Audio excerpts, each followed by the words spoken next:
Praise the Lord. आप सबको जय मसीह की। परमेश्वर का धन्यवाद देते हैं एक और सुबह के लिए कि उसने हमें जीवित रखा, सही सलामत रखा और ये सुबह हम सबको दिखाई। उसका कोटि कोटि धन्यवाद हो। आज एक नया संदेश लेकर मैं आपके सम्मुख उपस्थित हूँ और आज का जो संदेश है वो है चेलों के विषय में। किसी भाई ने मुझसे एक सवाल पूछा है, क्या चेलों का बपतिस्मा हुआ था? तो आज इस विषय पर हम बातचीत करेंगे। तो मैं आपसे गुजारिश करता हूँ कि बने रहिएगा मेरे साथ शुरू से लेकर अंत तक। बहुत ही महत्वपूर्ण संदेश है, इसको समझना बहुत ज़रूरी है और ये जानना ज़रूरी है कि क्या चेलों का बपतिस्मा हुआ था या नहीं। आज इस बात को हम बाइबल से जानेंगे। Praise the Lord. मैं आपका दोस्त पास्टर राज मैसी आपके सम्मुख उपस्थित हूँ। आप देख रहे हैं मेरा यूट्यूब चैनल जिसका नाम है ब्रदर राज मैसी। मैं आपसे गुजारिश करता हूँ कि मेरे इस चैनल को सब्सक्राइब कीजिए, बेल आइकन को दबाइए ताकि नोटिफिकेशन आपके पास पहुँचे, नया वीडियो बिना व्यवधान के आपके पास पहुँचे। मेरे वीडियोस को लाइक कीजिए, शेयर कीजिए और कमेंट सेक्शन में आकर मुझे ज़रूर बताइए कि आपको मेरा प्रयास कैसा लग रहा है। और यदि आपके मन में भी कोई सवाल है तो ज़रूर मुझसे पूछिएगा। मैं पूरी कोशिश करूँगा अपनी ओर से कि उस सवाल का मैं जवाब बाइबल से दे सकूँ। Praise the Lord. तो आइए शुरू करने से पहले एक गुजारिश है आपसे कि अपने निवेदन, प्रार्थना निवेदन हमें भेजते रहिए ताकि कल फ्राइडे है, हम लोग जब लाइव आते हैं तो हम आपके लिए प्रार्थना कर सकें। Praise the Lord. आइए एक छोटी सी प्रार्थना करके आज के इस वचन को हम शुरू करेंगे। प्रभु जी, मैं धन्यवाद देता हूँ आज के सुंदर समय के लिए जो तूने हमें दिया है। प्रभु जी, आज के वचन के लिए भी मैं विनती करता हूँ। प्रभु जी, वचन को शेयर करने मेरी मदद सहायता कर। मेरे होठों को, मेरे दिल दिमाग को छूकर ब्लेस कर। मेरी आत्मा, मेरा शरीर तेरे ही कब्जे में रहे ताकि बोलने वाला मनुष्य नहीं बल्कि तेरा आत्मा हो। जितने भी लोग इस वचन को देख रहे हैं, सुन रहे हैं, उन सब पर मैं तेरी आशीष बोलता हूँ। हर एक को आशीषित कर, हर एक की रोग, बीमारी, चिंता, परेशानियाँ अपने सामर्थ्य नाम की तरह दूर कर दे। प्रभु यीशु के नाम से मांगते हैं, आमीन। Praise the Lord. आप सबको एक बार फिर से जय मसीह की। और आज हम बपतिस्मे के विषय में जानेंगे और वो बपतिस्मा चेलों का बपतिस्मा। क्या चेलों का बपतिस्मा हुआ था? सवाल क्या है, क्या चेलों ने बपतिस्मा लिया था या उनको दिया गया था या उनका बपतिस्मा हुआ था? तो बपतिस्मा तो एक धार्मिक विधि है जिसे यीशु मसीह ने भी पूरा किया। हम जब पढ़ते हैं मत्ती 3 की 15 आयत में, 15 और 16 आयत में, तो वहाँ पर लिखा है कि यीशु मसीह ने यूहन्ना से कहा कि हमें इसी रीति से सारी धार्मिकता को पूरा करना है। Praise the Lord. तो बपतिस्मा बहुत ज़रूरी है हमारे लिए, और क्योंकि हम पढ़ते हैं मरकुस 16 के 15 पद में कि जो विश्वास करे और बपतिस्मा ले उसी का उद्धार होगा। विश्वास और बपतिस्मा दोनों एक साथ हैं। तो चेलों का बपतिस्मा हुआ था या नहीं, इस विषय पर हम आज देखेंगे। तो सबसे पहले हम देखेंगे कि किस प्रकार से चेलों का बपतिस्मा हुआ है।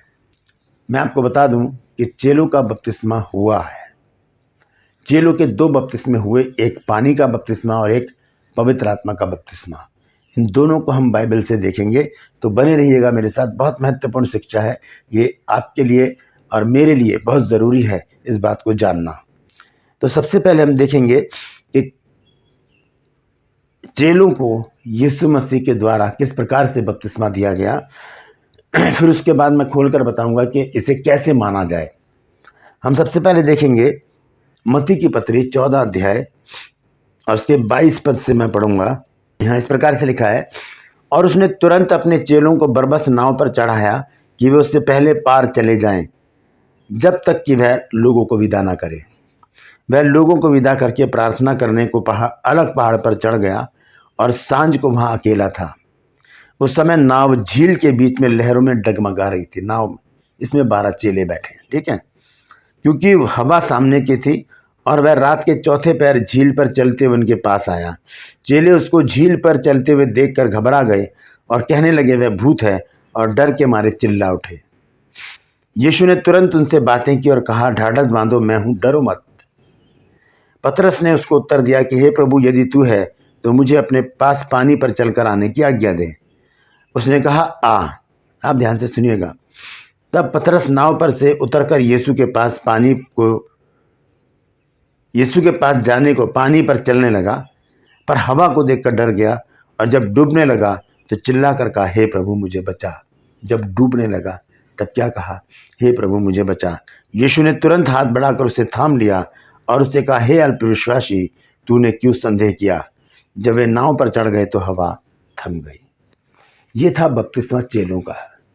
अब आप में इस बात पर सवाल कर सकते हैं कि उन्होंने डुबकी तो ली नहीं जैसे यीशु मसीह ने डुबकी का बपतिस्मा लिया था, सिर्फ पतरस ही डूबा था। ये एक ऐसी प्रक्रिया है जिसको हम पुराने नियम से देख सकते हैं, और उसका जिक्र पतरस ने किया, उसका जिक्र पौलुस ने किया।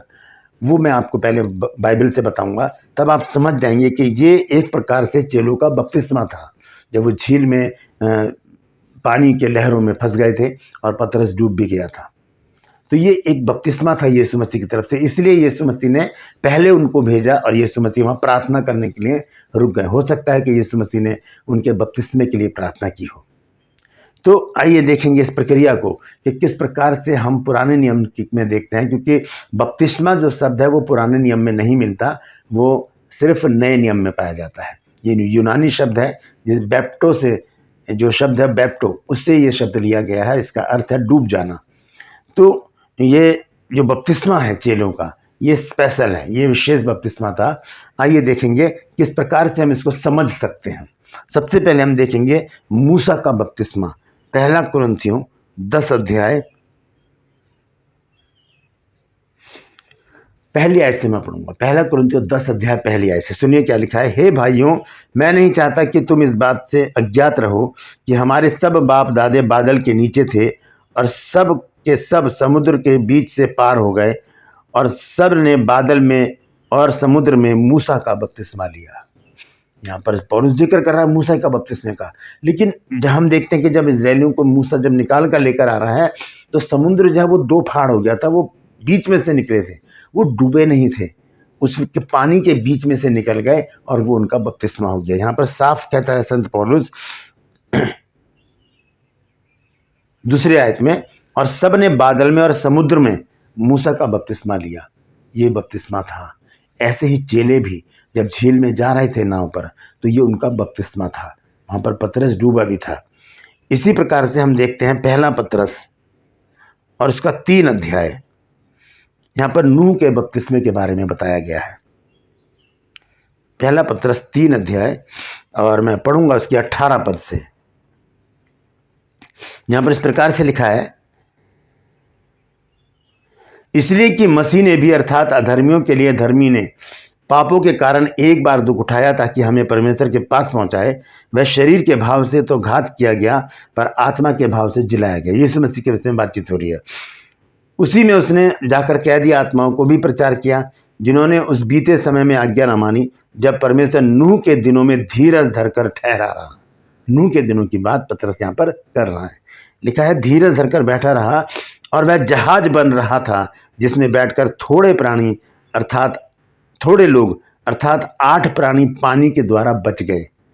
और उसी पानी का दृष्टांत भी अर्थात बपतिस्मा यीशु के जी उठने के द्वारा अब तुम्हें बचाता है।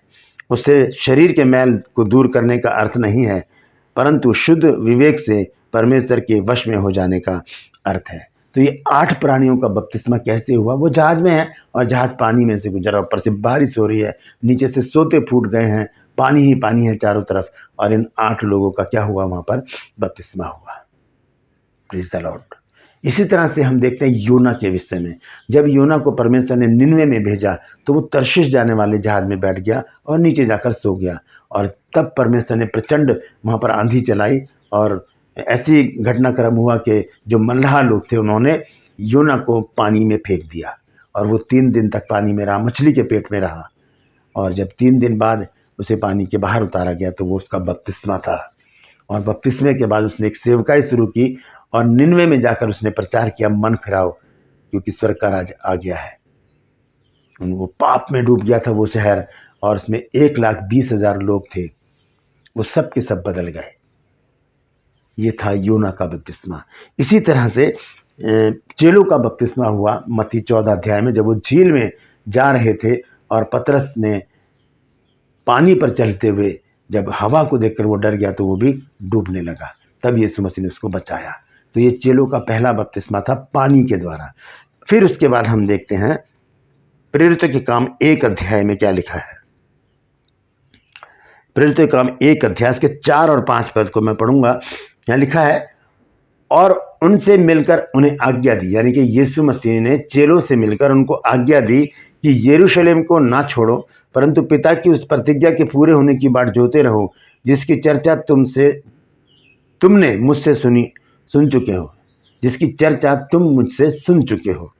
5 आयत में देखिए क्या लिखा, क्योंकि यूहन्ना ने तो पानी में बपतिस्मा दिया, परंतु थोड़े दिनों के बाद तुम पवित्र आत्मा से बपतिस्मा पाओगे। यहाँ पर यीशु मसीह ने उनसे वायदा कर दिया कि थोड़े दिनों के बाद तुम पवित्र आत्मा का बपतिस्मा पाओगे। और उसके बाद हम 2 अध्याय में देखते हैं आकर, पहली आयत में, जब पिन्तेकुस्त का दिन आया तो वे सब एक जगह इकट्ठे थे और एकाएक आकाश से बड़ी आंधी की सी सनसनाहट का शब्द हुआ और उससे सारा घर जहाँ वे बैठे थे गूंज गया और उन्हें आग की सी जीभें फटती हुई दिखाई दी और उनमें से हर एक पर ठहर गई।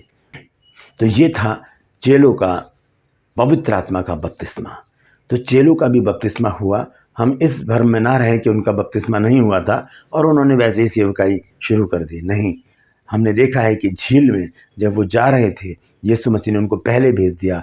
प्रचंड आंधी चल रही थी और वहाँ पर उनका वो बपतिस्मा हुआ। उसके बाद यीशु मसीह ने उनसे वायदा किया कि कुछ दिनों में तुम पवित्र आत्मा का बपतिस्मा पाओगे। और वो बपतिस्मा हम देखते हैं 2 अध्याय में, जब पवित्र आत्मा उन पर उतरा तब वो बपतिस्मा हुआ उनका, जिसके विषय में यीशु मसीह ने प्रेरितों के काम 1 अध्याय 5 पद में कहा था कि थोड़े ही दिनों में तुम पवित्र आत्मा का बपतिस्मा पाओगे। तो उनका पवित्र आत्मा का भी बपतिस्मा हुआ। तो ये था चेलों का बपतिस्मा। उन्होंने भी बपतिस्मा लिया, तभी वो सेवकाई को पूरा कर पाए और तभी वो हियाव से परमेश्वर के वचन का प्रचार करने पाए। Praise the Lord. तो यदि बात आपके समझ में आ गई है तो इस वचन को शेयर कीजिए, आगे बढ़ाइए ताकि और भी लोग इन बातों को जान सकें। परमेश्वर आप सबको आशीष दे। आज के लिए बस इतना ही। फिर मिलूंगा आपसे एक नए संदेश के साथ। तब तक के लिए मुझे आज्ञा दीजिए। अपना ख्याल रखिए। Praise the Lord.